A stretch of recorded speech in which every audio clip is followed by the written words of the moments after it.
सत श्री अकाल, स्वागत है जी सारिਆਂ ਦਾ ਅੱਜ ਦੇ ਲਾਈਵ ਸੈਸ਼ਨ ਦੇ ਵਿੱਚ। ਸੋ ਜਿਹੜੇ ਵੀ ਸਟੂਡੈਂਟ ਨਵੇਂ ਜੁੜੇ ਨੇ ਸਟੂਡੈਂਟਸ 1 ਘੰਟੇ ਦਾ ਲਾਈਵ ਸੈਸ਼ਨ ਹੈ, ਵੱਧ ਤੋਂ ਵੱਧ ਇਸ ਲਾਈਵ ਸੈਸ਼ਨ ਦਾ ਫਾਇਦਾ ਲਓ। ਲਗਾਤਾਰ 1 ਘੰਟੇ ਤੱਕ ਸਾਡੇ ਐਕਸਪਰਟ ਤੁਹਾਡੇ तमाम ਸਵਾਲਾਂ ਦੇ ਜਵਾਬ ਦੇਣਗੇ। ਸੋ ਤੁਸੀਂ ਕਾਲ ਕਰ ਸਕਦੇ ਹੋ ਕੈਨੇਡਾ ਨੂੰ ਲੈ ਕੇ, ਆਸਟ੍ਰੇਲੀਆ ਨੂੰ, ਯੂਕੇ ਨੂੰ, ਨਿਊਜ਼ੀਲੈਂਡ ਨੂੰ ਲੈ ਕੇ, ਕਿਸੇ ਵੀ ਸਟੇਜ ਤੇ ਹੋ, ਕਿਸੇ ਵੀ ਤਰੀਕੇ ਦਾ, ਪਾਰਟਿਕੂਲਰਲੀ ਸਟੱਡੀ ਵੀਜ਼ਾ ਨੂੰ ਲੈ ਕੇ ਜੇ ਤੁਹਾਡਾ ਸਵਾਲ ਹੈ।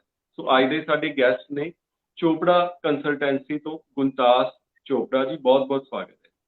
Thank you. सो स्टूडेंट्स, बहुत सारे सवाल ने ਜਿਹੜੇ ਤੁਸੀਂ ਕਮੈਂਟਸ ਦੇ ਵਿੱਚ ਪੁੱਛੇ ਨੇ, ਉਹ ਮੈਂ ਤੁਹਾਡੇ ਵੱਲੋਂ ਗੁਣਤਾਸ ਜੀ ਨੂੰ ਜ਼ਰੂਰ ਕਰੂੰਗਾ। ਇਸ ਤੋਂ ਇਲਾਵਾ ਪ੍ਰਾਇੋਰਟੀ ਰਹੇਗੀ ਹਮੇਸ਼ਾ ਦੀ ਤਰ੍ਹਾਂ, ਕਿਉਂਕਿ ਇਹ ਲਾਈਵ ਸ਼ੋਅ ਹੈ, ਤੁਹਾਡੀਆਂ ਕਾਲਸ ਦੀ ਪ੍ਰਾਇੋਰਟੀ ਰਹੇਗੀ। ਲਾਈਵ ਕਾਲ ਦਾ ਨੰਬਰ ਡਿਸਪਲੇ ਹੋ ਰਿਹਾ ਹੈ ਤੇ ਲਾਈਵ ਕਾਲਸ ਅਸੀਂ ਓਪਨ ਵੀ ਕਰ ਦਿੱਤੀਆਂ। ਸੋ ਬਹੁਤ ਸਾਰੇ ਪੇਰੈਂਟਸ ਵੀ ਕਾਲ ਕਰਦੇ ਨੇ, ਸੋ ਮੈਂ ਪੇਰੈਂਟਸ ਨੂੰ ਵੀ ਕਹੂੰਗਾ ਜਿਹੜੇ ਵੀ ਸਬਜੈਕਟ ਤੇ ਤੁਸੀਂ ਕਾਲ ਕਰਨਾ ਚਾਹੁੰਦੇ ਹੋ, ਫਾਈਲ ਤੁਸੀਂ ਅਜੇ ਲਗਾਣੀ ਹੈ ਜਾਂ ਲੱਗ ਚੁੱਕੀ ਹੈ, ਯੂ ਆਰ ਮੋਸਟ ਵੈਲਕਮ, ਤੁਸੀਂ ਕਾਲ ਕਰ ਸਕਦੇ ਹੋ। ਸੋ ਗੁਣਤਾਸ ਜੀ, ਕੈਨੇਡਾ ਤੋਂ ਸਟਾਰਟ ਕਰਦੇ ਹਾਂ। ਸੈਪਟੈਂਬਰ ਇਨਟੇਕ ਪ੍ਰੋਸੈਸਿੰਗ ਸਪੀਡ ਕਿੱਦਾਂ ਦੀ ਹੈ, ਕਿੱਦਾਂ ਦਾ ਇਨਟੇਕ ਚੱਲ ਰਿਹਾ? ਓਕੇ, ਸੋ ਜੇ ਮੈਂ ਸੈਪਟੈਂਬਰ ਇਨਟੇਕ ਦੀ ਗੱਲ ਕਰਾਂ, being the biggest intake, seats coffee colleges ਦੀਆਂ ਇਸ ਟਾਈਮ ਤੇ ਵੀ ਪਈਆਂ ਨੇ। ਕਈ ਕਾਲਜਸ ਨੇ ਆਪਣੀ ਫਰਸਟ ਜਿਹੜੀ ਇਹਨਾਂ ਦੀ ਇੱਕ ਫਰਸਟ ਵਿੰਡੋ ਹੁੰਦੀ ਹੈ ਉਸ ਚੀਜ਼ ਨੂੰ ਕਲੋਜ਼ ਕਰਤਾ, ਬਟ ਦੈਟ ਇਜ਼ ਬਿਕੋਜ਼ ਕਿਉਂਕਿ ਜਿਵੇਂ ਕਾਫੀ ਐਪਲੀਕੇਸ਼ਨਸ ਜਾਂਦੀਆਂ ਹੈ ਤਾਂ ਕਾਫੀ ਬੱਚੇ ਐਕਸੈਪਟ ਕਰਦੇ, ਕਾਫੀ ਬੱਚੇ ਨਹੀਂ ਐਕਸੈਪਟ ਕਰਦੇ। ਸੋ ਇਸ ਕਰਕੇ ਉਹ ਇੱਕ ਟਾਈਮ ਤੇ ਪੌਜ਼ ਕਰ ਦਿੰਦੇ, ਫਿਰ ਜਿਹੜੇ ਬੱਚੇ ਉਹਨੂੰ ਗੋ ਅਹੈਡ ਕਰਦੇ ਨੇ, ਫੋਰਗੋ ਕਰ ਦਿੰਦੇ ਨੇ ਉਹ ਸੀਟਸ ਨੂੰ, ਸੋ ਬਾਕੀ ਬੱਚਿਆਂ ਲਈ ਵਾਪਸ ਖੁੱਲ ਜਾਂਦੀ ਹੈ। I think call start ho gaya. I'll quickly take the call first. Hello. Hello. Hello. हाँ जी। तो जिन्हों की कॉल ड्रॉप हुई है, मैं लगता है किसी टेक्निकल रीजन करके नहीं अटेंड हो सकी, प्लीज दोबारा कर सकते हैं, दोबारा कॉल कर लें। Exactly, because priority I am sure बच्चों की कॉल्स ਨੂੰ ਹੀ ਦੇਵਾਂਗੇ, क्योंकि जो बच्चे रियल टाइम फेस कर रहे ने। हाँ जी। हेलो। हाँ जी।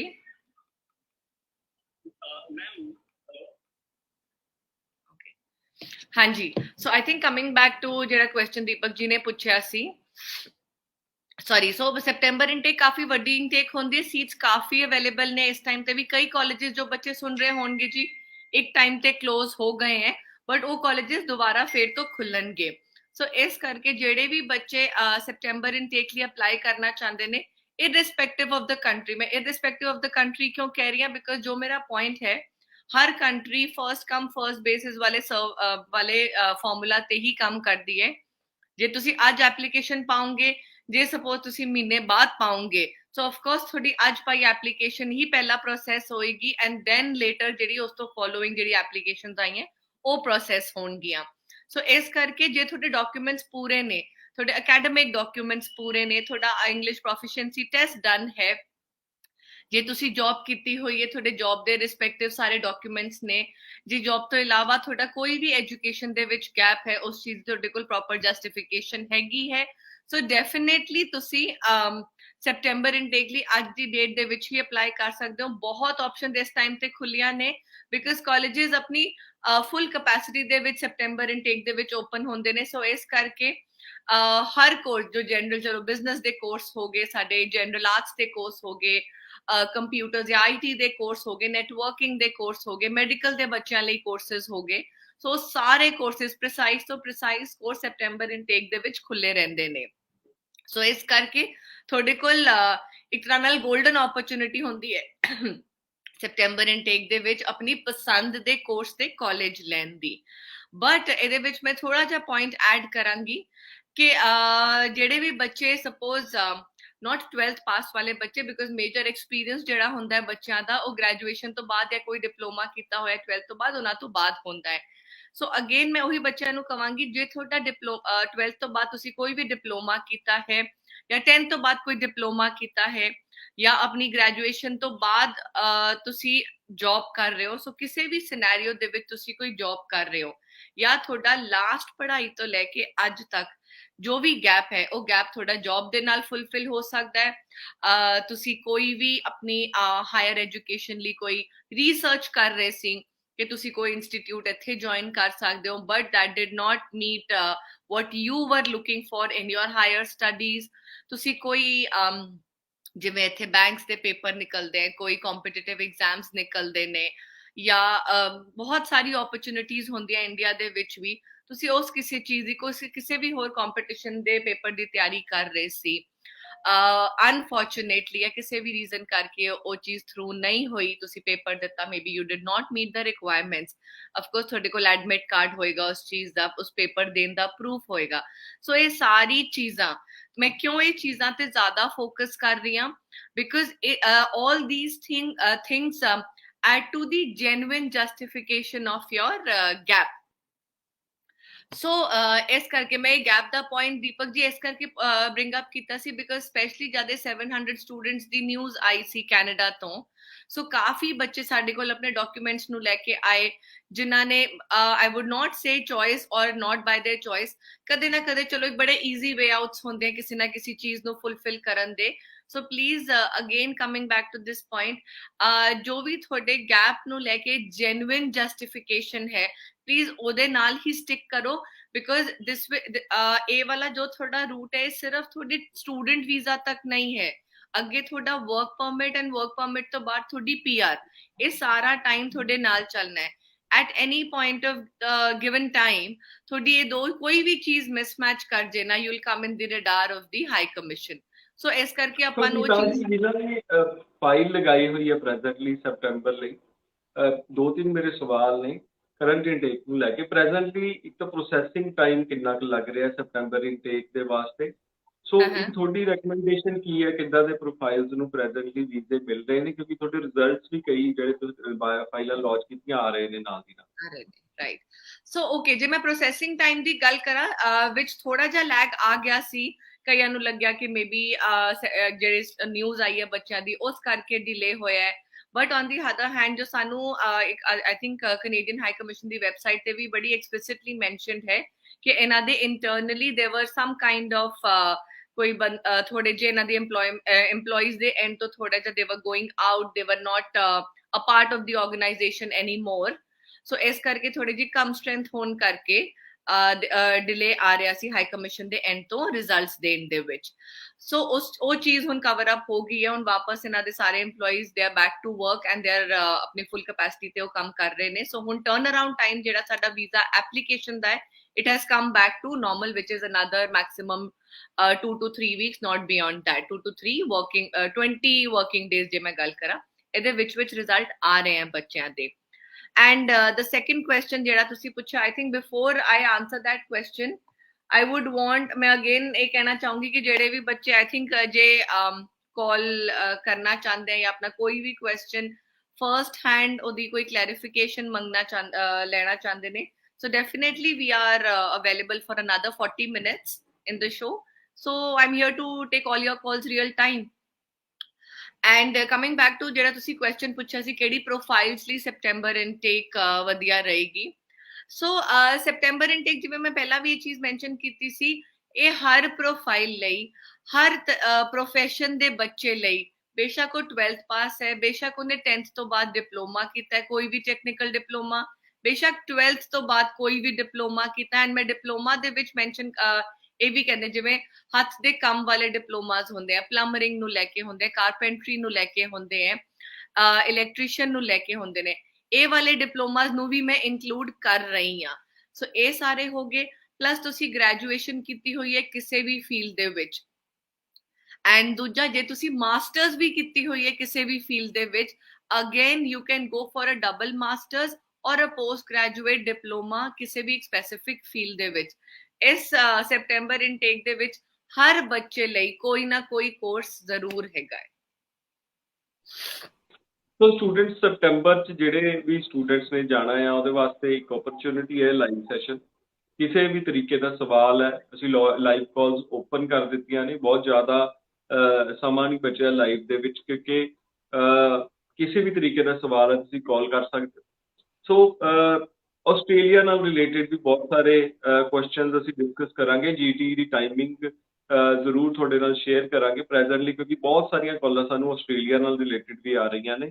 ਬਟ ਤੁਸੀਂ ਜੇ ਹਜੇ ਫਾਈਲ ਨਹੀਂ ਲਗਾਈ ਤੇ ਤੁਸੀਂ ਕਾਲ ਕਰਦੇ ਹੋ, ਮੈਨੂੰ ਲੱਗਦਾ ਫਿਰ ਬਹੁਤ ਜ਼ਿਆਦਾ ਫਾਇਦਾ ਲੈ ਸਕਦੇ ਹੋ, ਕਿਉਂਕਿ ਬਹੁਤ ਸਾਰੇ ਮਸਲੇ ਨੇ ਜਿਵੇਂ ਕਿ ਕੋਰਸ ਸਿਲੈਕਸ਼ਨ ਨੂੰ ਲੈ ਕੇ ਫਾਈਲਿੰਗ ਤੋਂ ਪਹਿਲਾਂ ਹੀ ਸਲਾਹ ਕਰਨ ਦਾ ਫਾਇਦਾ ਆ।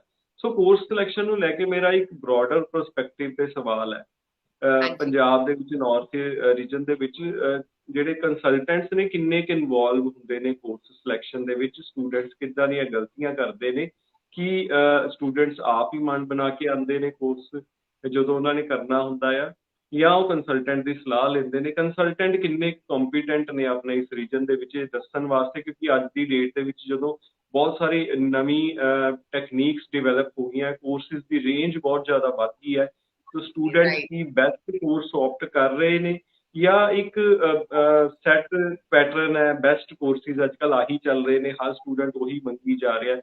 सो ये जरूर दसो, क्योंकि बहुत सारिया चीज़ां PR फ्यूचर ये डिपेंड करता है। हाँ जी दीपक जी, तुसी काफी वधिया क्वेश्चन पूछा। I think this is going to cover a lot of the information जो मैं डिफरेंट क्वेश्चंस दे विच देना चाहांगी। This is a very good question. So okay, so point by point मैं चीज नु क्लियर करांगी। फर्स्ट क्वेश्चन इज कि एक कंसल्टेंट दा कितना इंपॉर्टेंट रोल है एक स्टूडेंट दी स्टूडेंट दे करियर या कोर्स सिलेक्शन दे विच। So this is a general question है हर country ਨੂੰ ਲੈ ਕੇ। the answer is going to be very general। see, ਜਦ ਕੋਈ ਵੀ ਬੱਚਾ ਇੱਕ ਏਜੰਟ ਕੋਲ ਜਾਂਦਾ ਹੈ, ਉਹਦੇ ਦਿਮਾਗ ਦੇ ਵਿੱਚ ਆਲਰੇਡੀ ਬੜੀ ਸਾਰੀ ਚੀਜ਼ਾਂ ਹੁੰਦੀਆਂ ਕਿ ਮੈਂ ਜੋ ਇਹ 4-5 ਕੰਟਰੀਜ਼ ਹੈ ਇਹਨਾਂ ਚੋਂ ਮੈਂ ਇੱਕ ਕੰਟਰੀ ਸਿਲੈਕਟ ਕਰਨੀ ਹੈ। ਕਿਉਂ? ਕਿਉਂਕਿ ਸਭ ਤੋਂ ਪਹਿਲੀ ਗੱਲ ਪੰਜਾਬ ਰੀਜਨ ਦੀ ਜੇ ਮੈਂ ਗੱਲ ਕਰਾਂ, ਪੰਜਾਬ ਹਰਿਆਣਾ ਦੀ ਗੱਲ ਕਰਾਂ ਜਾਂ ਅਪ ਨਾਰਥ ਦੀ ਗੱਲ ਕਰਾਂ ਟੂ ਬੀ ਪ੍ਰੀਸਾਈਜ਼, ਕਿ ਹਮੇਸ਼ਾ ਸਾਡੀ ਖਿੱਚ ਹੁੰਦੀ ਹੈ ਕਿ ਸਾਡਾ ਕੋਈ ਰਿਸ਼ਤੇਦਾਰ ਰਹਿੰਦਾ ਹੈ, ਕਿ ਸਾਨੂੰ ਉੱਥੇ ਜਾ ਕੇ ਕੋਈ ਇੱਕ ਸੈਟਲਮੈਂਟ ਦੇ ਵਿੱਚ ਇੱਕ ਕੁਸ਼ਨ ਮਿਲ ਜਾਏਗਾ। ਐਂਡ ਦੂਜੀ ਗੱਲ ਹੁੰਦੀ ਹੈ ਇੱਕ ਕੰਟਰੀ ਸਿਲੈਕਟ ਹੋ ਗਈ, ਕੰਟਰੀ ਤੋਂ ਬਾਅਦ ਆਉਂਦੀ ਹੈ ਰੀਜਨ ਸਿਲੈਕਟ ਕਰਨ ਦੀ ਗੱਲ। ਸੋ ਰੀਜਨ ਵੀ ਬੱਚੇ ਨੇ ਆਲਮੋਸਟ ਸਿਲੈਕਟ ਆਪਣੇ ਦਿਮਾਗ 'ਚ ਇੱਕ ਤਰ੍ਹਾਂ ਨਾਲ ਸਿਲੈਕਟ ਕੀਤਾ ਹੁੰਦਾ ਹੈ ਕਿ ਜੀ ਇਹ ਇੱਥੇ ਵੀ ਮੇਰੇ ਰਿਸ਼ਤੇਦਾਰ ਰਹਿੰਦੇ ਨੇ ਜਾਂ ਮੇਰੇ ਫਰੈਂਡਸ ਗਏ ਨੇ, ਸੋ ਮੈਨੂੰ ਇੱਕ ਅੱਛੀ ਈਜ਼ੀ ਮੈਨੂੰ ਬੈਕ ਮਿਲ ਜਾਏਗੀ। एंड नेक्स्ट एक बच्चे को लांदा जी ये वाला कोर्स मेरे लिए थोड़ा जा ठीक है, ज्यादा पढ़ाई भी नहीं है करन नू, मैं नाल जॉब भी कर पावांगा, अगे मेरी सेटलमेंट। सो ये सारी चीज़ां दे नाल बच्चा अपने दिमाग ऑलमोस्ट 80% बच्चा ये सारी चीज़ां अपने दिमाग च बिठा के आंदा है बिना रिसर्च किते, सिर्फ जो घर अपने पेरेंट्स नाल डिस्कशन करके आंदा है बच्चा। So but on the other hand फिर इत्थे रोल आंदा है कंसल्टेंट दा। Hello, I think call I also quickly maybe एक बार अपना नेटवर्क वापस तो कर लेनी है, but call yeah, I think the call should get connected now। हाँ जी। So but इत्थे बड़ा important role आंदा है एजेंट दा। Why? Because agent ਲਈ ਇਹ ਚੀਜ਼ ਹੈ ਕਿ ਜੋ ਬੱਚੇ ਨੇ ਮੰਗਿਆ ਹੈ, is it good for the student or not? ਇੱਥੇ ਇੱਕ ਅੱਛੇ ਏਜੰਟ ਜਾਂ ਇੱਕ ਨਾਰਮਲ ਏਜੰਟ ਦੀ ਇੱਕ ਤਰ੍ਹਾਂ ਨਾਲ ਡੈਫੀਨੇਸ਼ਨ ਕਲੀਅਰ ਹੁੰਦੀ ਹੈ। ਜੋ ਇੱਕ ਅੱਛਾ ਏਜੰਟ ਹੋਏਗਾ ਨਾ, ਉਹ ਬੱਚੇ ਦੀ ਚੀਜ਼ ਨੂੰ ਵੀ ਧਿਆਨ ਰੱਖੇਗਾ। ਇਨ ਕੇਸ ਉਹ ਆਪਸ਼ਨ ਬੱਚੇ ਲਈ ਵਧੀਆ ਨਹੀਂ ਹੈ, ਉਸ ਆਪਸ਼ਨ ਦੇ ਵਿੱਚ ਬੱਚੇ ਦਾ ਵੀਜ਼ਾ ਨਹੀਂ ਆ ਸਕਦਾ, ਔਰ ਮੇਬੀ ਉਸ ਕੰਟਰੀ ਨੂੰ ਲੈ ਕੇ ਬੱਚੇ ਦਾ ਵੀਜ਼ਾ ਨਹੀਂ ਆ ਸਕਦਾ, ਜਾਂ ਉਸ ਰੀਜਨ ਦੇ ਵਿੱਚ ਬੱਚੇ ਦੀ ਪ੍ਰੋਫਾਈਲ ਨੂੰ ਰਿਲੇਟਡ ਆਪਸ਼ਨਸ ਘੱਟ ਹੈਗੀਆਂ। ਇਹ ਸਾਰੀ ਚੀਜ਼ਾਂ ਨੂੰ ਲੈ ਕੇ ਜੇ ਉਹ ਬੱਚੇ ਨੂੰ ਤੇ ਉਹਦੀ ਫੈਮਿਲੀ ਨੂੰ ਕਨਵਿੰਸ ਕਰ ਸਕਦਾ ਹੈ ਕਿ ਬੱਚੇ ਦੇ ਫਿਊਚਰ ਲਈ ਕੀ ਬੈਟਰ ਹੈ। ਸੋ ਆਫ ਕੋਰਸ ਇੱਥੇ ਜਿਹੜੀ ਇੱਕ ਬੜੀ but there is a very thin line between a normal and a good agent, I would in my opinion. So ਇੱਥੇ ਚਲੋ ਇੱਕ ਏਜੰਟ ਦੇ ਨਾਰਮਲ ਤੇ ਗੁੱਡ ਹੋਣ ਦੀ ਗੱਲ ਹੋਗੀ, ਬਿਕਾਜ਼ ਮੈਂ ਬੈਡ ਏਜੰਟ ਸ਼ਾਇਦ ਕਿਸੇ ਨੂੰ ਵੀ ਨਹੀਂ ਕਵਾਂਗੀ, because see everybody who's sitting here advising the students, they have some knowledge in their own capacity। सो ਉਹ ਨੋਰਮਲ ਹੋ ਸਕਦੇ ਜਾਂ ਚੰਗੇ ਹੋਣਗੇ। ਆਈ ਡੋਂਟ ਥਿੰਕ ਸੋ ਕਿ ਕੋਈ ਵੀ ਏਜੰਟ ਜਾਂ ਕੋਈ ਵੀ ਪਰਸਨ ਬਾਈ ਚੋਇਸ ਕਿਸੇ ਦਾ ਵੀ ਫਿਊਚਰ ਖਰਾਬ ਕਰਨਾ ਚਾਹੇਗਾ। ਐਂਡ ਇੱਥੇ ਗੱਲ ਆਂਦੀ ਹੈ ਕਿ ਇੱਕ ਬੱਚਾ ਜੇ 5 ਏਜੰਟਸ ਕੋਲ ਗਿਆ ਹੈ, ਉਸ ਤੋਂ ਬਾਅਦ the ball is in students court. Why? ਬੱਚੇ ਨੇ ਆਪਣੀ ਰਿਸਰਚ ਕਰਨੀ ਹੈ। 5 ਏਜੰਟਸ ਕੋਲ ਗਿਆ, 5 ਨੇ ਬੇਸ਼ੱਕ ਕੁਝ ਕਾਮਨ ਆਪਸ਼ਨਸ ਦਿੱਤੀਆਂ, ਕੁਝ ਅੱਡ ਆਪਸ਼ਨਸ ਦਿੱਤੀਆਂ। ਉਸ ਤੋਂ ਬਾਅਦ ਮੈਂ ਇਹ ਚੀਜ਼ ਹਮੇਸ਼ਾ ਤੋਂ ਸ਼ੁਰੂ ਤੋਂ ਇਸ ਚੀਜ਼ ਨੂੰ ਕਹਿੰਦੀ ਆਈ ਹਾਂ ਕਿ ਬੱਚੇ ਦੀ ਆਪਣੀ ਰਿਸਰਚ बहुत ज्यादा इंपॉर्टेंट होती है, एजेंट के सजेशन तो ज्यादा इंपॉर्टेंट होती है कि बच्चा उस चीज से रिसर्च करे कि एजेंट की बैकग्राउंड किवें है, एजेंट ने किन्ने वीजा कड्डे है, ਉਹਨਾਂ ਦੇ ਰਿਵਿਊਜ਼ ਕਿਵੇਂ ਦੇ ਹੈ, ਚੰਗੇ ਰਿਵਿਊਜ਼ ਹੈ, because see everything is there on Google. ਜੇ ਆਪਾਂ ਅੱਜ ਦੀ ਡੇਟ ਦੀ ਗੱਲ ਕਰੀਏ, we live in a techno savvy world, everything is on Google. ਤੁਸੀਂ ਆਰਾਮ ਨਾਲ ਬੰਦੇ ਦੇ ਰਿਵਿਊਜ਼ ਚੈੱਕ ਕਰ ਸਕਦੇ ਹੋ, ਉਹਨਾਂ ਦੇ ਕਮੈਂਟਸ ਚੈੱਕ ਕਰ ਸਕਦੇ ਹੋ, ਉਹਨਾਂ ਦੀ ਫੀਡਬੈਕਸ ਚੈੱਕ ਕਰ ਸਕਦੇ ਹੋ, ਵਰਡ ਆਫ ਮਾਊਥ ਕਿਸੇ ਨੂੰ ਪੁੱਛ ਸਕਦੇ ਹੋ ਕਿ ਜੀ ਉੱਥੇ ਮੈਂ ਇਸ ਏਜੰਟ ਕੋਲ ਗਿਆ ਸੀ, ਤੁਸੀਂ ਮੈਨੂੰ ਥੋੜੀ ਜਿਹੀ ਫੀਡਬੈਕ ਦਿਓ। ਸੋ ਇਹ ਇੱਕ ਏਜੰਟ ਦੇ ਵੱਲੋਂ ਤੁਹਾਡਾ ਹੋਮਵਰਕ ਹੋ ਗਿਆ। ਦੂਜਾ, ਜਿਹੜੇ ਵੀ ਏਜੰਟ ਨੇ ਕਿਸੇ ਨੇ ਵੀ ਤੁਹਾਨੂੰ ਜੋ ਆਪਸ਼ਨਸ ਦਿੱਤੀਆਂ, final thing is of course your call and ਤੁਹਾਡੇ ਪੇਰੈਂਟਸ ਦੀ ਕਾਲ। ਜੇ ਤੁਸੀਂ ਆਪਣੇ ਨਾਲ ਰਲ ਕੇ ਤੁਹਾਨੂੰ ਲੱਗ ਰਿਹਾ ਨਹੀਂ ਜੀ ਮੈਨੂੰ ਇਹ ਏਜੰਟ ਠੀਕ ਹੈ, ਇਹਨੇ ਮੈਨੂੰ ਠੀਕ ਗਾਈਡ ਕੀਤਾ ਤੇ ਮੈਨੂੰ ਜੈਨੂਇਨ ਗਾਈਡੈਂਸ ਲੱਗ ਰਹੀ ਹੈ, you go ahead with that. So on the whole ਇੱਕ ਨਾ ਰਲੀ ਮਿਲੀ ਗੱਲ ਹੁੰਦੀ ਹੈ ਕਿ ਏਜੰਟ ਨੇ ਕੁਝ ਬੱਚੇ ਦੀ ਗੱਲ ਨੂੰ ਥੋੜਾ ਜਿਹਾ ਪਲੇਟ ਤੇ ਰੱਖਿਆ, ਏਜੰਟ ਨੇ ਕੁਝ ਥੋੜੀ ਜਿਹੀ ਆਪਣੀ ਗੱਲ ਪਲੇਟ ਤੇ ਰੱਖੀ, ਐਂਡ ਦੈਨ ਟੋਟੈਲਿਟੀ ਦੇ ਵਿੱਚ ਆਪਾਂ ਉਸ ਬੱਚੇ ਦੇ ਫਿਊਚਰ ਨੂੰ ਅੱਗੇ ਲੈ ਕੇ ਜਾਂਦੇ ਆ। ਐਂਡ ਇਸ ਸਾਰੇ ਦੇ ਵਿੱਚ ਜੋ ਸਭ ਤੋਂ ਇੰਪੋਰਟੈਂਟ ਚੀਜ਼ ਹੁੰਦੀ ਹੈ ਕੋਰਸ ਸਿਲੈਕਸ਼ਨ। ਜਿਵੇਂ ਅਗੇਨ ਤੁਸੀਂ ਆਪ ਹੀ ਮੈਂਸ਼ਨ ਕੀਤਾ ਸੀ ਕਿ ਕੋਰਸ ਸਿਲੈਕਸ਼ਨ ਕਿੰਨਾ ਕੁ ਇੰਪੋਰਟੈਂਟ ਪੁਆਇੰਟ ਹੈ।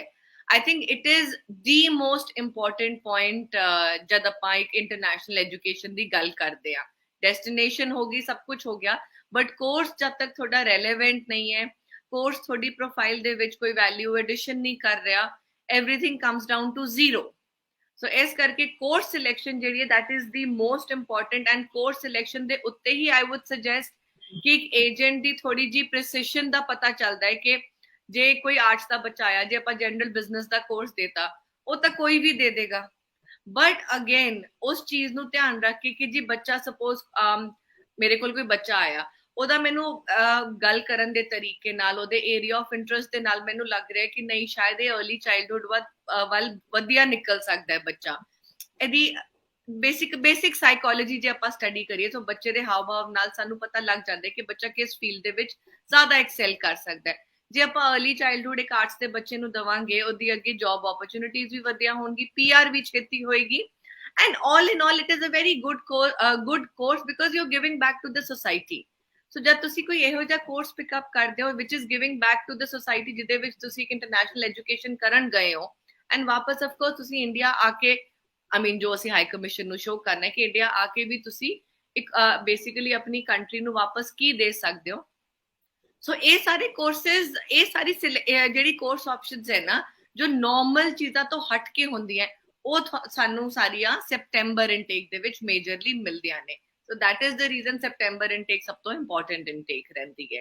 I am very ਹਾਂਜੀ ਮੈਂ ਵੀ ਦੇਖਿਆ ਜੀ ਕਿ ਬਹੁਤ ਵਧੀਆ ਆ ਰਹੇ ਨੇ ਰਿਜ਼ਲਟ ਸੈਪਟੈਂਬਰ ਦੇ। ਫਿਲਹਾਲ ਬਹੁਤ ਜਲਦੀ ਆ ਰਹੇ ਨੇ ਰਿਜ਼ਲਟ ਤੇ ਬਹੁਤ ਵਧੀਆ ਵੀ ਆ ਰਹੇ ਨੇ।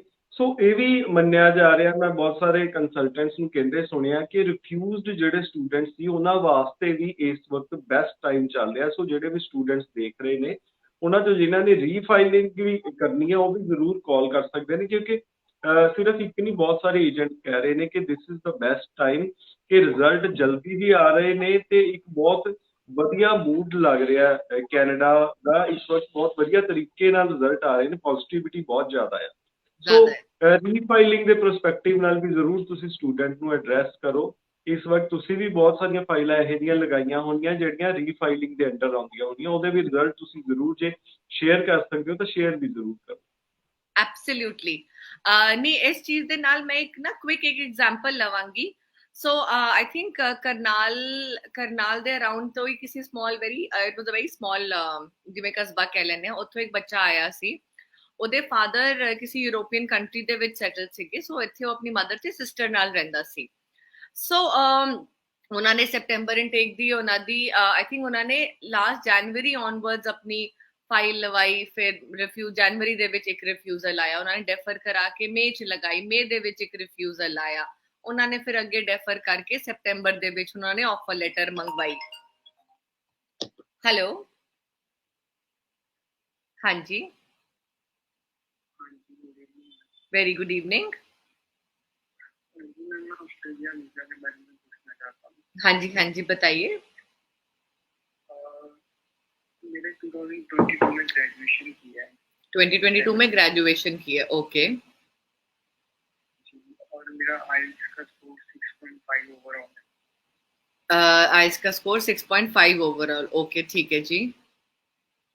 और एक वन मॉड्यूल में 5.5 है, ओके ठीक है, तो इसमें हो सकता है उस पे। एक मॉड्यूल में 5.5 है आफ्टर ग्रेजुएशन। जी यस, देर आर सब रीजनल कैटेगरी में, यस मैं यूनिवर्सिटीज आपको दे सकती हूँ, बट अगर आप अपना आइल्स का स्कोर बेटर कर लोगे तो आपको बेटर ऑप्शंस मिल पाएंगी। 6 ईच कर लोगे तो आपका हो जाएगा, बट 5.5 पे आई कैन गिव यू सब रीजनल कैटेगरी में लेवल 1 यूनिवर्सिटीज ओनली। ओके। हाँ जी, तो अगर मैं लेवल 2 यूनिवर्सिटी चूज करता हूँ तो उसमें वीजा के चांसेस मतलब कम हो जाते हैं compare to level 1। Of course तभी करके ये लेवल्स बने हैं ना। जी तो ऐसा नहीं कि आप लेवल 1 के लिए एलिजिबल नहीं, लेवल 1 के लिए आप 100% एलिजिबल हो, जी बट इट इज जस्ट कि अगर मैं जैसे सिडनी मेलबर्न की बात करूं तो उसमें जो बिल्कुल ही जैसे डेक्कन यूनिवर्सिटी हो गई, ठीक है, जी मैं एग्जाम्पल ले रही हूँ सिर्फ, तो उसके पास जब ऑलरेडी अच्छी प्रोफाइल्स होंगी तो एक मॉड्यूल, ऐसा नहीं है कि उनकी अगर आप वेबसाइट पे देखोगे तो यू आर एलिजिबल,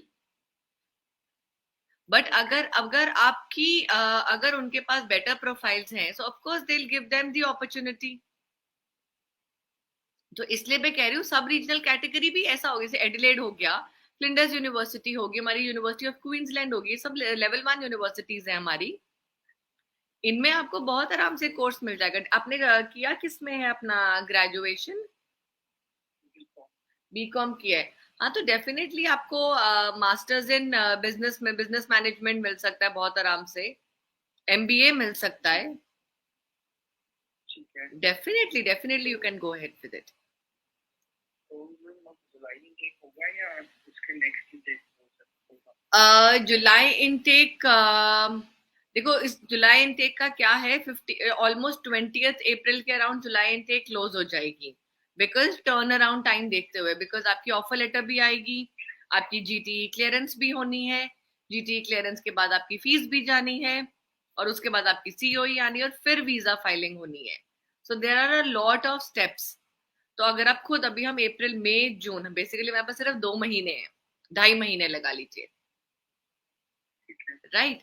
तो आप अगर 20th अप्रैल से पहले पहले अप्लाई करते हो, I can still give you July intake, but November intake तो 100% मिल ही जाएगी, क्योंकि बिजनेस मैनेजमेंट के कोर्सेज नवंबर इनटेक में बिल्कुल होते हैं, बेशक वो छोटी इनटेक होती है, बट सारे मिलते हैं उसमें। बट अगर हम नवंबर इनटेक तक जाएंगे तो मैं आपको ये सजेस्ट करूंगी कि आप मीनवाइल अपना टाइम वेस्ट ना करें, you pick up some maybe some job और maybe a basic computer course, so that we can tell to the college or the university कि you are not sitting idle. Okay Yes, yes. So take up something, maybe a short term say computer diploma course हो गया, just for your own knowledge, क्योंकि basically computer की knowledge कभी भी waste नहीं जाती। ठीक है, तो ऐसा कुछ ले लोगे आप तो it will be even better, अगर हम नवंबर इनटेक के लिए जाएंगे तो। बट हाँ जी, ठीक है। तो मैम मैं ये पूछना चाहता हूँ, मैं पीटी के थ्रू भी कर सकता हूँ स्कोर? बिल्कुल बिल्कुल पीटी के थ्रू भी कर सकते हो, एब्सोल्युटली। तो कितना स्कोर रिक्वायर्ड है? But that's what I'm saying. So see, that's exactly what my point is कि आपको ऐसा नहीं है कि आपको 100% जरूरत है रिपीट करने की, नहीं, आप करंट स्कोर के साथ देखो, अगर आपका 6 ईच होता तो मे बी आपके लिए 10 यूनिवर्सिटीज होती, राइट? अभी आपके एक में 5.5 है तो आपके लिए 8 यूनिवर्सिटीज ओपन है। So for 2 universities, I would not suggest you to repeat your score. Okay, Yes, yes, yes, absolutely. हाँ आप जी, कह रहे हैं ना करूँ? एक मॉड्यूल में 5.5 के बाद नहीं, बिकॉज वी तभी मैं कह रही हूँ ना, आपके हमारे पास लेवल 1 यूनिवर्स, जब हमको लेवल 1 की ऑप्शन मिल रही है ना, I think everything ends there. But actually मेरी प्रेफरेंस मेलबर्न है। आपकी प्रेफरेंस मेलबर्न है, तो आपने बीकॉम किया हुआ है, so what's your good name? Pranav. Pranav. तो प्रणव, आई वुड सजेस्ट कि एक बार जिस नंबर पे आपने कॉल किया है ना, इस पे आप एक बार अपना ना आइल्स का स्कोर भेज दीजिए कि किस मॉड्यूल में आपके 5.5 है। राइटिंग में है मैम। राइटिंग में 5.5 है, प्रणव, राइट? तो आप इस मैसेज पे एक बार अपना हाई का मैसेज ड्रॉप कर दीजिए, WhatsApp message, and let me just see कि मैं मेलबर्न में आपको विद राइटिंग में 5.5 पे आपको मैं मास्टर्स के लिए आफ्टर बीकॉम जुलाई इनटेक में क्या ऑप्शन दे सकती हूँ. ठीक है, I will get back to you. I think we have another 20 minutes का शो रह गया है एंड उसके बाद I will definitely get back to you on this. Right, okay Pranav. हाँ जी. सो ओके, सो आई थिंक मैं ऐसे क्वेश्चन ਨੂੰ ਲੈ ਕੇ ਥੋੜਾ ਜਿਹਾ ਅੱਗੇ ਕੰਟੀਨਿਊ ਕਰਾਂਗੀ ਕਿ ਜੁਲਾਈ ਇਨਟੇਕ ਜਿਹੜੀ ਹੈਗੀ ਹੈ ਆਸਟ੍ਰੇਲੀਆ ਦੇ ਵਿੱਚ ਉਹ ਆਲਮੋਸਟ ਜਬ ਮੈਂ 20th ਅਪ੍ਰੈਲ ਜਾਂ ਮੈਕਸਿਮਮ 25th ਅਪ੍ਰੈਲ ਤੋਂ ਬਿਯੋਂਡ ਐਪਲੀਕੇਸ਼ਨਸ ਪ੍ਰੋਸੈਸ ਕਰਨ ਦਾ ਆਈ ਵੁੱਡ ਨਾਟ ਸੁਜੈਸਟ ਕਿ it would be a wise decision. Why? Because ਜਿਵੇਂ ਮੈਂ ਇਸ ਬੱਚੇ ਨੂੰ ਹੀ ਸੁਜੈਸਟ ਕੀਤਾ ਕਿ ਸਾਡੀ ਸਭ ਤੋਂ ਪਹਿਲਾਂ ਆਫਰ ਲੈਟਰ ਆਏਗੀ, ਆਫਰ ਲੈਟਰ ਤੋਂ ਬਾਅਦ ਸਾਡੀ ਜੀਟੀ ਕਲੀਅਰੈਂਸ ਹੋਏਗੀ, ਜੀਟੀ ਕਲੀਅਰੈਂਸ ਲਈ ਡਾਕੂਮੈਂਟਸ ਜਾਣਗੇ, ਉਸ ਤੋਂ ਬਾਅਦ ਸਾਨੂੰ ਜੀਟੀ ਕਲੀਅਰੈਂਸ ਮਿਲੇਗੀ ਐਂਡ ਦੈਨ ਜਦ ਸਾਨੂੰ ਜੀਟੀ ਸਾਨੂੰ ਅਨਕੰਡੀਸ਼ਨਲ ਆਫਰ ਲੈਟਰ ਮਿਲ ਜਾਏਗੀ ਫਿਰ ਅਸੀਂ ਆਪਣੀ ਫੀਸ ਸਬਮਿਟ ਕਰਾ ਕੇ ਸੀਓਈ ਲਵਾਂਗੇ ਐਂਡ ਦੈਨ ਅਸੀਂ ਆਪਣੀ ਫਾਈਲਿੰਗ ਕਰਾਂਗੇ. ਸੋ ਇਹ ਸਾਰੀ ਚੀਜ਼ ਨੂੰ ਲੈ ਕੇ ਜੇ ਆਪਾਂ ਦੇਖੀਏ ਤੇ ਜੁਲਾਈ ਇਨਟੇਕ ਤੇ ਸਾਡੇ ਕੋਲ ਆਲਮੋਸਟ 2 ਮਹੀਨੇ ਪਏ ਨੇ ਬਟ ਉਹਦੇ ਵਿੱਚ ਇਹ ਸਾਰਾ ਕੰਮ ਵੀ ਹੋਣਾ ਹੈ. ਸੋ ਇਸ ਕਰਕੇ ਮੇਰੇ ਸਾਨੂੰ ਡੈਫਰ ਨਾ ਕਰਨਾ ਪਏ. ਮੈਂ ਡੈਫਰ ਕਿਉਂ ਕਹਿ ਰਹੀ ਹਾਂ ਬਿਕੋਜ਼ ਨੈਕਸਟ ਇਨਟੇਕ ਸਾਡੀ ਆਉਂਦੀ ਹੈ ਨਵੰਬਰ ਇਨਟੇਕ. ਜੇ ਤੁਹਾਡਾ ਕੋਈ ਜਨਰਲ ਕੋਰਸ ਹੈ ਲਾਈਕ ਮੈਨੇਜਮੈਂਟ ਹੋ ਗਿਆ ਜਾਂ ਆਈਟੀ ਹੋ ਗਿਆ, ਸੋ ਇਹ ਸਾਰੇ ਕੋਰਸਿਸ ਨੂੰ ਲੈ ਕੇ ਜਨਰਲ ਬਿਜ਼ਨਸ ਦਾ ਕੋਰਸ ਹੋ ਗਿਆ, ਇਹ ਸਾਰੇ ਕੋਰਸਿਸ ਫਿਰ ਵੀ ਸਾਡੇ ਨਵੰਬਰ ਇਨਟੇਕ ਦੇ ਵਿੱਚ ਅਵੇਲੇਬਲ ਰਹਿਣਗੇ. ਬਟ ਬਹੁਤ ਇਹੋ ਜਿਹੇ ਕੋਰਸਿਸ ਹੈ ਬਿਕੋਜ਼ ਨਵੰਬਰ ਇਨਟੇਕ ਬਹੁਤ ਛੋਟੀ ਇਨਟੇਕ ਹੁੰਦੀ ਹੈ, ਸਾਡੀ ਡੈਫਰਮੈਂਟ ਜਾਏਗੀ ਫੈਬਰੂਰੀ 2023 ਤੱਕ 2024 ਤੱਕ ਸੌਰੀ.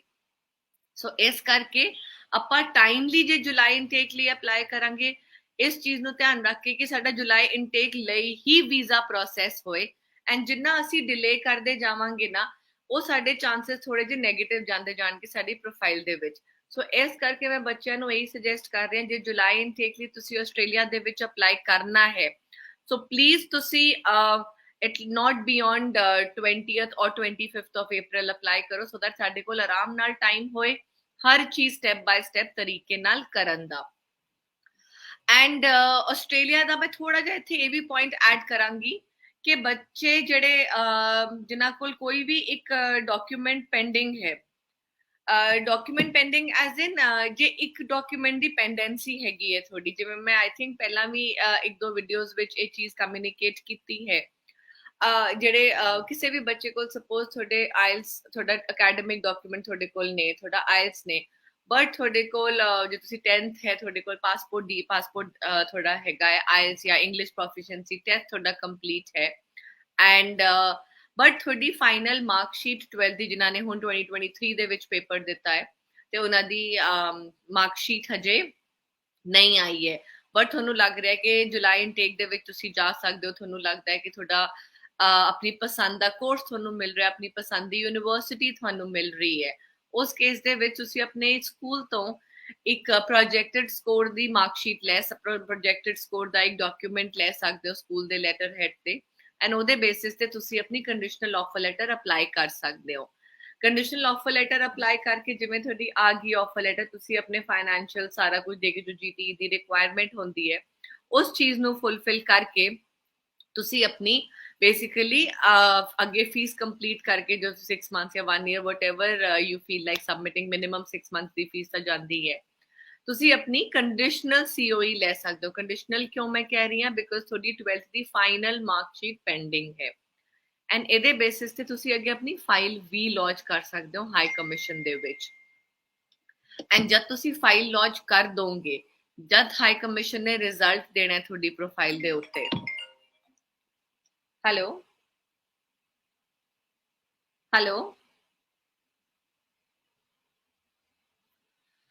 ਓਕੇ, ਸੋ ਜਦ ਵੀ ਹਾਈ ਕਮਿਸ਼ਨ ਨੇ ਰਿਜ਼ਲਟ ਦੇਣਾ ਹੈ ਤੁਹਾਡੀ ਫਾਈਲ ਦੇ ਉੱਤੇ ਉਹ ਤੁਹਾਨੂੰ ਈਮੇਲ ਸੈਂਡ ਕਰਨਗੇ ਜੀ ਸਾਨੂੰ ਅਨਕੰਡੀਸ਼ਨਲ ਸੀਓਈ ਸੈਂਡ ਕਰੋ ਐਂਡ ਬਾਈ ਦ ਟਾਈਮ ਜੇ ਤੁਹਾਡੇ ਕੋਲ ਤੁਹਾਡੀ 12th ਦੀ ਮਾਰਕਸ਼ੀਟ ਆ ਜਾਂਦੀ ਹੈ ਹੈਲੋ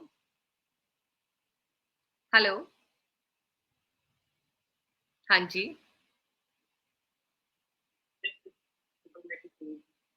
हेलो हाँ जी हाँ जी ऑस्ट्रेलिया के लिए कुछ इन्फॉर्मेशन चाहिए थी. हाँ जी बताइए. मैम ये लाइव चल रहा था ना, तो इस पे मैंने ऐड देखी थी, तो वहाँ से मुझे नंबर मिला। ओके ओके, बताइए। हाँ जी। मैम मैंने कनाडा के लिए अप्लाई किया था। ओके, कनाडा के लिए अप्लाई किया था, तो रिफ्यूजल आ गया क्या? वहाँ से इसके लिए फिर हमने ऑस्ट्रेलिया अप्लाई किया। अच्छा, ऑस्ट्रेलिया अप्लाई कर दिया है। जी जी जी। Okay, Yeah. तो आपने क्या, आपकी बैकग्राउंड है, आपने किस कोर्स में अप्लाई किया, मेरे को थोड़ा सा आइडिया देंगे?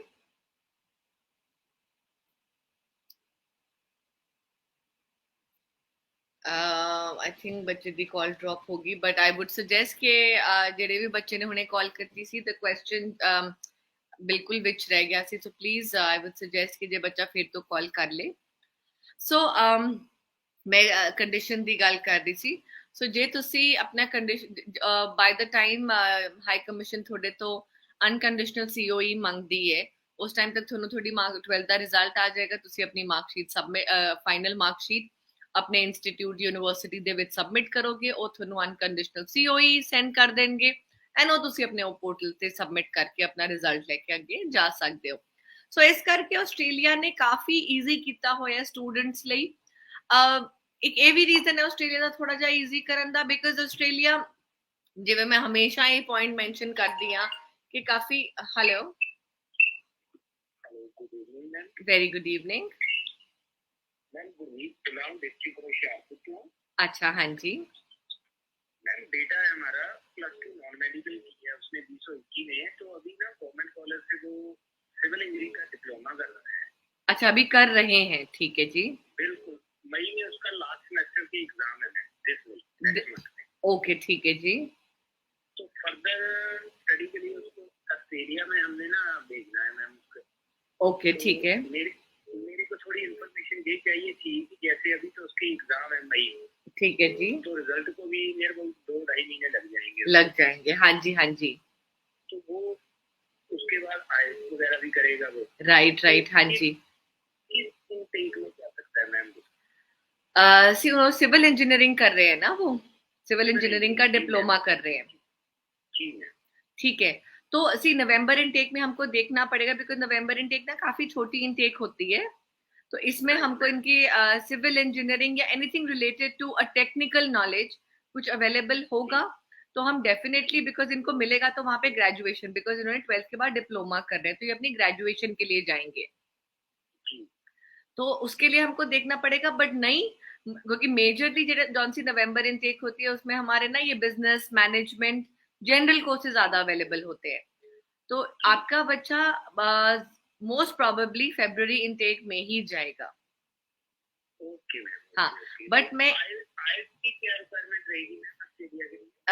इनकी 6 ओवरऑल, मिनिमम 6 ईच, एक में 5.5 भी हो जाए कोई दिक्कत नहीं है।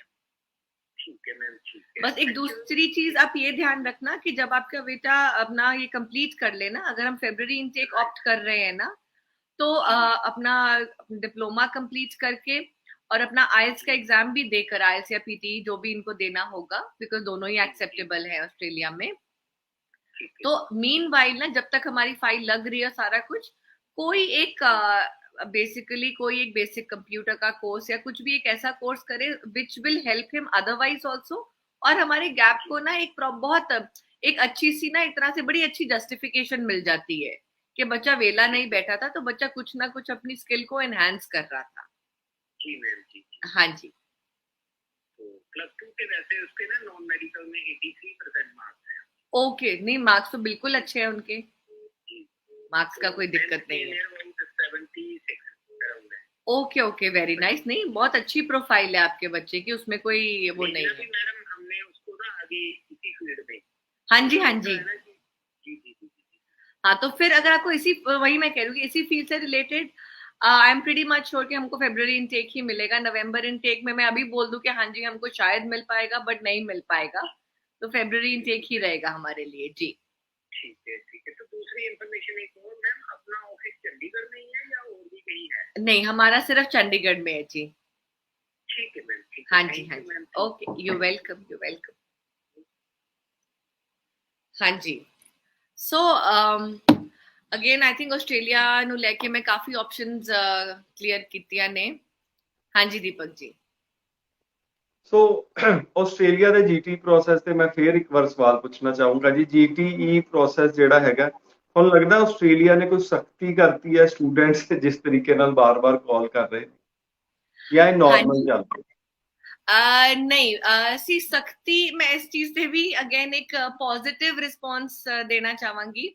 ਸਖਤੀ ਡੈਫੀਨੇਟਲੀ ਕਰਤੀ ਹੈ ਬਿਕੋਜ਼ ਜੀਟੀ ਕਲੀਅਰੈਂਸ ਤੋਂ ਪਹਿਲਾਂ ਜਿਹੜੀ ਸਾਨੂੰ ਇੰਟਰਵਿਊਜ਼ ਆਉਂਦੀਆਂ ਸੀ ਪਹਿਲਾਂ ਕੰਪੈਰੀਟਿਵਲੀ ਘੱਟ ਆਉਂਦੀਆਂ ਸੀ, ਬਟ ਹੁਣ ਉਸ ਇੰਟਰਵਿਊਜ਼ ਦੀ ਫ੍ਰੀਕੁਐਂਸੀ ਨਾ ਕਾਫੀ ਵੱਧ ਗਈ ਹੈ। ਬਟ ਇਸ ਚੀਜ਼ ਨੂੰ ਜੇ ਆਪਾਂ ਪੋਜ਼ਿਟਿਵਲੀ ਲਈਏ ਤਾਂ ਬੱਚੇ ਕੋਲ ਇੱਕ ਮੌਕਾ, ਬੇਸਿਕਲੀ ਯੂਨੀਵਰਸਿਟੀ ਇੱਕ ਮੌਕਾ ਦਿੰਦੀ ਹੈ ਕਿ ਜੇ ਉਹਨਾਂ ਨੂੰ ਕਿਸੇ ਵੀ ਇੱਕ ਚੀਜ਼ ਤੇ 19-21 ਦਾ ਥੋੜਾ ਜਿਹਾ ਵੀ ਰੈਡ ਫਲੈਗ ਕਿਤੇ ਰੇਜ਼ ਹੋ ਰਿਹਾ ਹੈ, ਉਹ ਤੁਹਾਨੂੰ ਫਰਸਟ ਹੈਂਡ ਇਹ ਮੌਕਾ ਦੇ ਰਹੀ ਹੈ ਕਿ ਜੋ ਵੀ ਤੁਸੀਂ ਬੋਲੋਗੇ ਉਹ ਯੂਨੀਵਰਸਿਟੀ ਉਸ ਚੀਜ਼ ਨੂੰ ਗਰਾਊਂਡ ਲੈ ਕੇ ਤੁਹਾਨੂੰ ਅੱਗੇ ਜੀਟੀ ਦੀ ਕਲੀਅਰੈਂਸ ਦੇਗੀ। ਸੋ ਇਸ ਕਰਕੇ ਜੇ ਤੁਹਾਨੂੰ ਜੀਟੀ ਸਖਤ ਹੋਣ, ਜੀਟੀ ਦਾ ਪ੍ਰੋਸੈਸ ਨੂੰ ਸਖਤੀ ਕਰਨ ਵਾਲਾ ਜਿਹੜਾ ਪੁਆਇੰਟ ਹੈ ਉਸ ਚੀਜ਼ ਨੂੰ ਜੇ ਮੈਂ ਅਦਰਵਾਈਜ਼ ਕਰਾਂ ਤਾਂ ਯੈਸ ਇੰਟਰਵਿਊਜ਼ ਥੋੜੀ ਜ਼ਿਆਦਾ ਆ ਰਹੀ ਹੈ ਸਾਨੂੰ ਜੀਟੀ ਕਲੀਅਰੈਂਸ ਤੋਂ ਪਹਿਲਾਂ, ਬਟ ਉਹ ਮੇਰੇ ਓਪੀਨੀਅਨ ਨਾਲ ਤੇ ਮੈਂ ਬੱਚਿਆਂ ਨੂੰ ਵੀ ਇਹੀ ਸੁਜੈਸਟ ਕਰਾਂਗੀ ਕਿ ਇਹ ਬੱਚਿਆਂ ਦੇ ਫੇਵਰ ਦੀ ਗੱਲ ਹੈ। ਕਿਉਂ ਫੇਵਰ ਦੀ ਗੱਲ ਹੈ?